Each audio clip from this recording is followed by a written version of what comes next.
What up out there, Lambda family and friends? I'm back. So, one thing I could tell you about Lambda is it does make you think efficiently. It makes you start to question. It makes you start to question the process and makes you start to think about it efficiently. So, whereas I was going to do two videos, a Wednesday recap and then a Friday recap,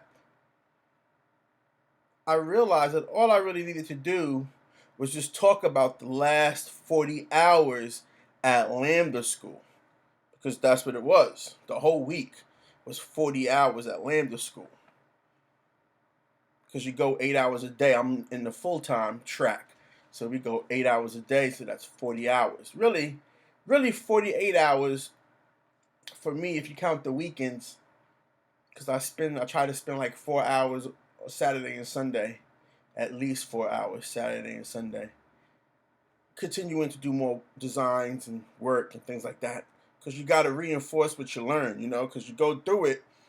Excuse me, you go through it, you apply it, and then it's like in one ear out the other, right? So you got to do it again so you can recall. So you're working on your recall. The next 8 hours, I do my recall. So the last 40 hours at Lambda, man, this was my first build week, and I got the project that I wanted.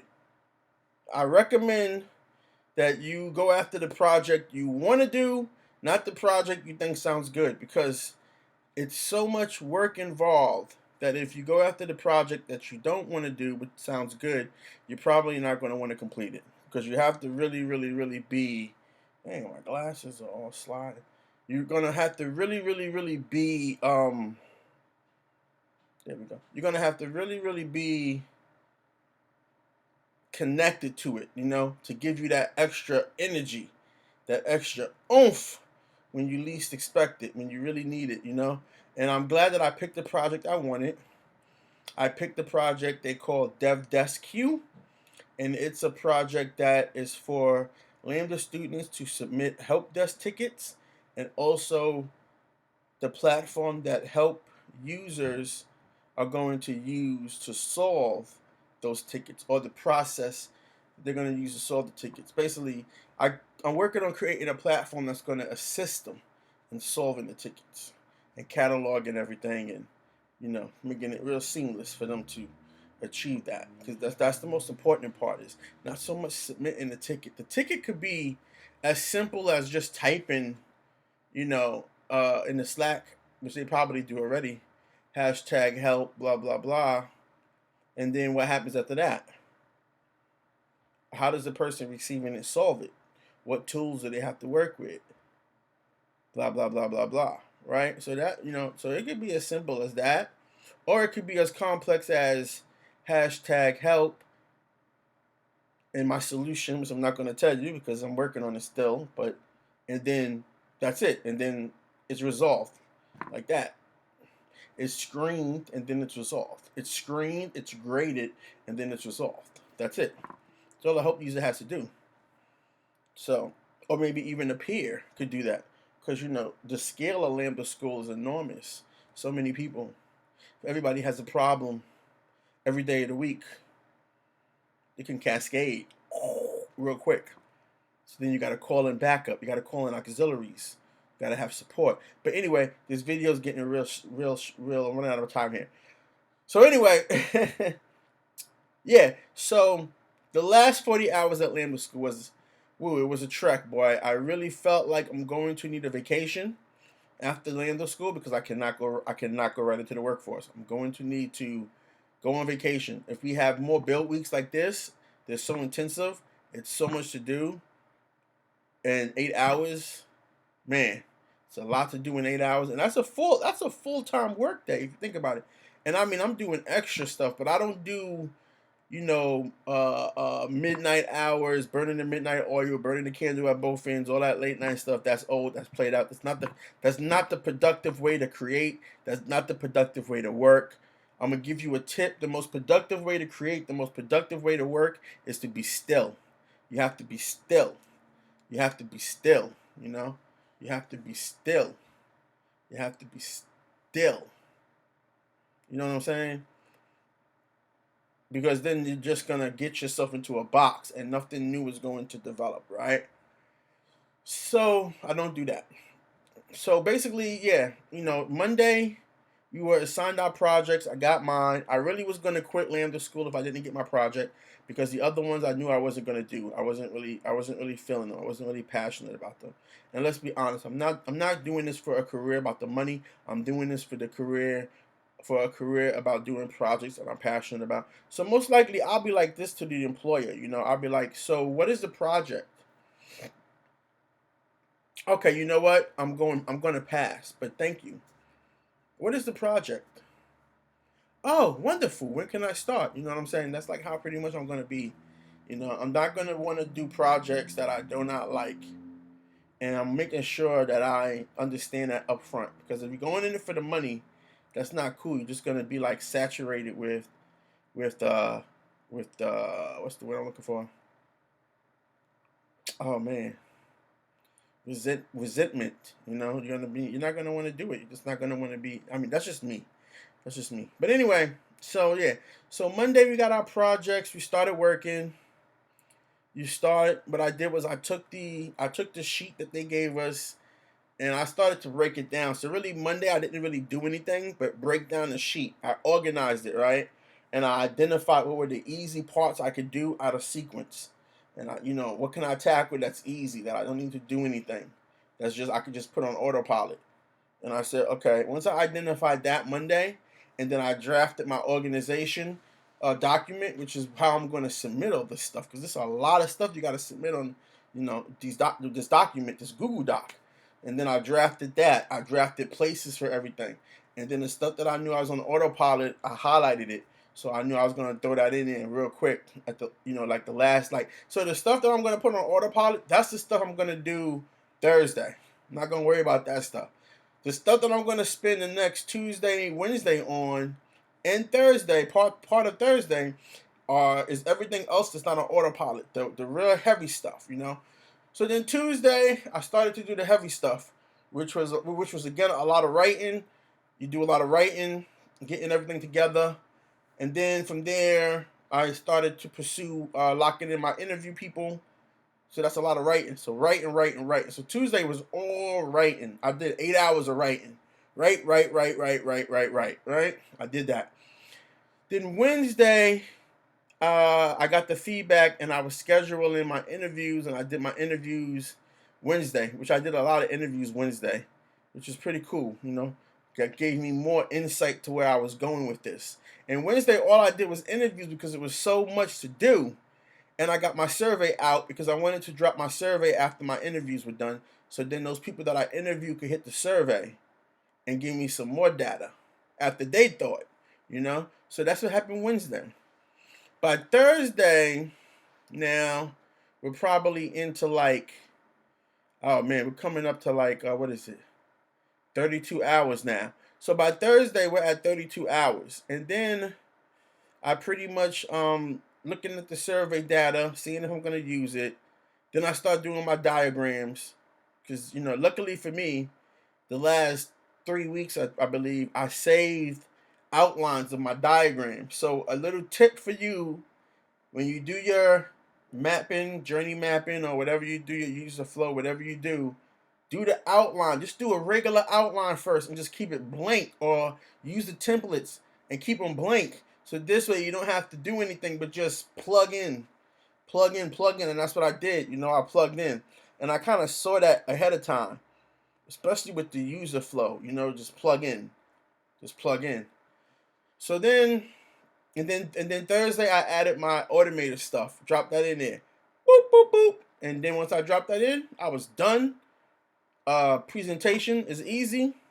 I wrote my presentation speech, and I was done. And that was it. Because all I got to do from there was just bullet points in the slides and blah blah blah blah. And I might put my presentation into the link so you can see my presentation slides. But that I might do that. That's all I feel comfortable doing. Somebody said I should do that, so that's all I feel comfortable doing. And then that's it. And then Friday morning, I just recorded my video. And I wrote 40 hours in. and I recorded my video of my presentation, dropped it in the Slack, and that was it. Wipe my hands of it, I'm done. And the last thing you got to do is give feedback. And at that point, I was done writing. My fingertips were numb. I didn't want to type no more. I couldn't think about anything else. All I could think about was if the next 4 weeks in labs and everything's like this, I'm going to need like a 3-month vacation, 6-month vacation before I go into the workforce, because I was so exhausted. My brain worked so hard. And I know I got a 3. I got a 3. I know I got a 3 because I actually did a little bit extra stuff as far as the presentation of my report. So I know I got a 3 on it. So that was it. That was my last 40 hours at Lambda. Rested, helpful, upbeat. You can see I'm rested, I'm upbeat, I'm hopeful, you know. So it was a blast. I really enjoyed Build Week. So Build Week is fun. Fun. Like I said, in the workforce, nobody never put me in charge of anything. I don't know why. I mean, I know why, but it doesn't really matter why. But nobody never put me in charge of anything. It felt really, really good to be in charge of something. I was in charge of this project for me and for the school. So it was really good to make decisions and lead. I always have enjoyed that, but I never got a chance to do it in my professional career or in life because of a lot of bias and just, people just, I don't know. I've always felt like people in my career that were in charge were like automatons, They weren't the brightest.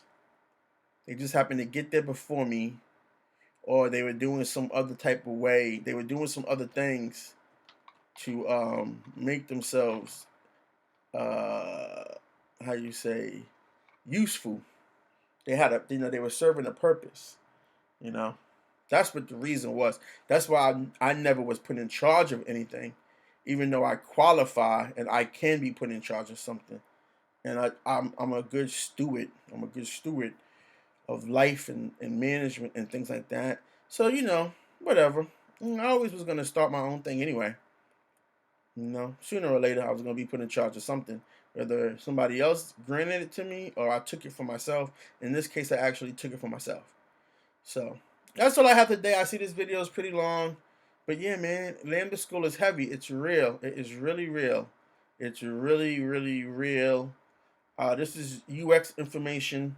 The UX course is deep. You cannot do this by yourself. You cannot learn UX by yourself. There are so many things. You're looking at someone who spent or spends before Lambda School 7 hours a day on the computer, 7 hours a day on the internet, during a week, and maybe weekends 12, at least, doing nothing productive. That's part of what drew me to Lambda School. Also, as long as I was on the computer, a lot of these applications that we're using, I got a whole bookmark folder of them. I'll probably share them with you at some point. I didn't even know these applications existed. And the 2 months that I spent, I'm exaggerating, the 1 month that I spent researching Lambda School every day, in addition to not finding any videos about UX design, I didn't find any information about these platforms that I've been exposed to the last 4 weeks. I didn't find any information on them. Like, I didn't even know they existed. I didn't know that these were tools out there. And that was probably part of the problem, because you think it's your portfolio and you just do that portfolio part. That's cool. That's cool. Excuse me. That's cool. You use Figma, you use Sketch, whatever. You use a sketchbook. But there's a whole nother part that you got to do before you even get to that. Your design is not even designing what they call product. We're called product designers now, but that part ain't even like the part that is happening right away. That part's later. The part that you do before that matters. It's like building a house. You got to have the foundation. The part that you do before that matters. All these little other applications you can use, they don't even tell you about. Nobody tells you about other programs that I seen. So I looked at other programs that I see that are like, hey, you take this course and you can be a UX designer or do this. You can be a UX designer, or in 3 weeks, or whatever it is, you can be a UX designer in 24 hours, whatever it is. There's other platforms that you use to do these other things. And I'm not talking about Google Suite and all that. I'm talking about other things that you do to get these other things together. And we really are just like small scale, because if you spend, so the whole thing about it, if you spend all your time on it, you're creating a lot of variations of things. And then that's where you got to do the research, because you create 10 different versions of one thing, and then you put it out there for everyone to give you data, and then you can see like what's going to work and what's not going to work. So that's the part. And then you use these platforms, these a lot of platforms, man. You use all these cool platforms to do that with. And it's pretty like, I was like, damn, I didn't know that existed. This company's making this thing, and I didn't. And then it got me thinking that a whole industry was created from product design. A whole industry of computer software, computer applications was created off of product design. How did they used to do it before that? It's interesting. So I'm thinking like, man, coming into this, like maybe one day I'll create something that will help this industry. All right, so that's it. And yeah, the last 40 hours was wonderful. It was tolling. It was like a real boot camp, like being in the army, real boot camp.